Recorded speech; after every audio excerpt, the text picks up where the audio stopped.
up, a Cinema Shogun here, and at this point, I think it's safe to say that Zav Girl done found out. Don't get me wrong, she's been effing around for years, but finally, she effed around and found out. Imagine being a true crime YouTuber. You're supposed to be a voice for the voiceless. You're supposed to be raising awareness about these cases. You're supposed to be raising awareness about the horrible things that are done to children in our society. You're supposed to be an advocate for victims, but instead, you decide to try to make a profit off of selling photos of a dead child. Instead of being a voice, instead of advocating for victims, you re-victimize them and their families.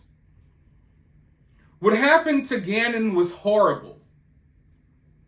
And, nothing's going to bring him back. Nothing no amount of justice could answer for what happened to that child.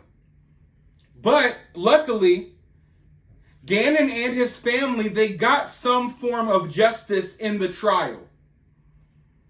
And it was over. And then someone comes along like Zav Girl, and they re-victimize Gannon, and they re-victimize Gannon's family.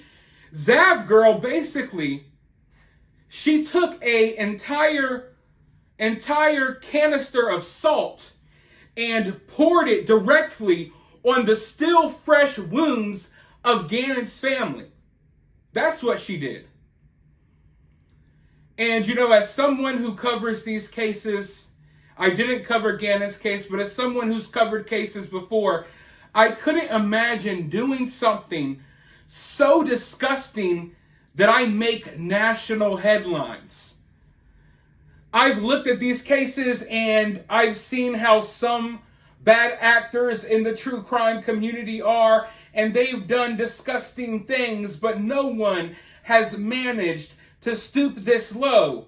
No one has made national headline news like Zav Girl.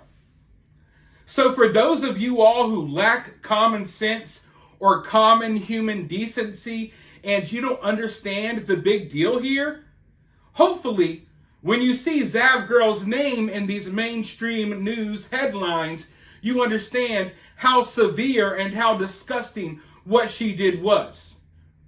She literally made national news. Newsweek is reporting on this. Brian Enton ripped her a new asshole last night, and from the looks of it, even smaller local news outlets in certain areas are reporting on this story, just like this news outlet right here. Let's go ahead and roll the footage. Developments in a murder case with national attention. Fox 31, of course, has been following the investigation into 11-year-old Gannon Stauch's murder for years. His stepmother, Letitia Stauch, found guilty of killing her stepson. The verdict came down in May, but tonight, more controversy brewing in the now closed case. YouTubers are reportedly charging people to view Gannon's autopsy photos. Fox 31's Talia Cunningham is in studio with the very latest, all new at 9. Talia. Well, Erica, two self-proclaimed true crime YouTubers are facing some serious backlash tonight. Gannon, who's pictured here, was killed back in 2020. Medical examiners say the 11-year-old suffered 18 stab wounds, blunt force injuries, and a gunshot to the jaw. So the two YouTubers reportedly charged their patrons to view the gruesome autopsy photos, and people are furious about it. They go by the names of Zav Girl and Natasha Cooper and claim to have a passion for understanding human behavior. So Zav Girl has posted multiple other videos that you see on your screen, but many people say she's gone too far, exposing the images of the murdered child and then charging people to see it. The YouTuber addressing why she's charging money, stating she put a lot of time and hard work into making her video and lining it up with the coroner's audio to the autopsy photos. Basically, the effort that went behind that post.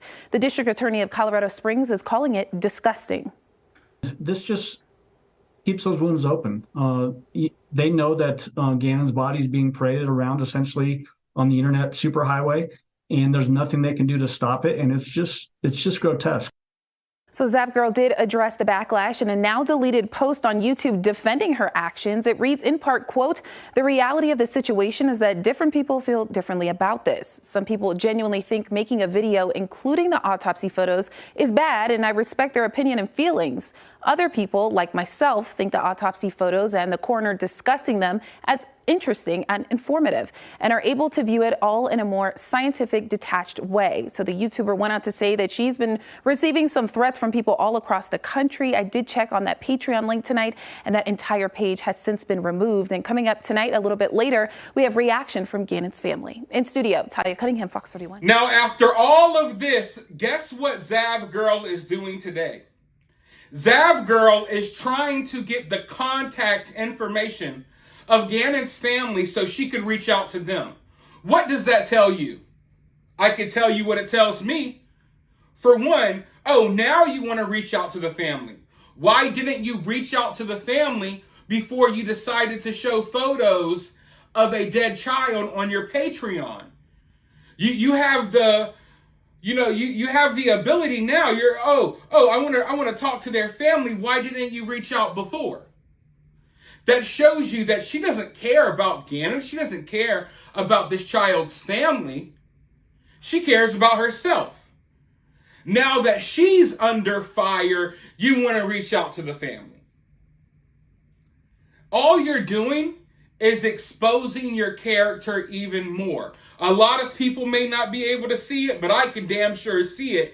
And I know a lot of the people who are subbed to my channel, they can see it. Okay? Because my community over here, we don't operate like a lot of these other communities. I know y'all can see through BS like this lady. The BS that this lady's pulling. I know the majority of you all can see straight through this nonsense. Now you're thinking, let's reach out to the family. But why didn't you ask for their contact information before you decided to conduct your little science fair project? In the name of science, I'm charging you all $3 to look at this kid's body. Why didn't you reach out to them beforehand? And then to take it even one step further, after you did it, and after it, you found out that people were upset about it, you doubled down on it. You didn't take it down. You said you might consider it. And then now, after you make national headlines, now it's, let me reach out to the family. Because now you're scared that they may take legal action. Now you're scared about what's going to happen. So now you want to talk to the family. You never tried to talk to the family before this. Leave that family the hell alone. Leave them alone. Period. I don't think they would want to talk to you. And the fact that you even sat there and had the audacity to ask that, it shows your character. Because at least be consistent. If you really felt like you did nothing wrong, then be consistent. You know what you did was wrong. You're trying to reach out now that you're under fire.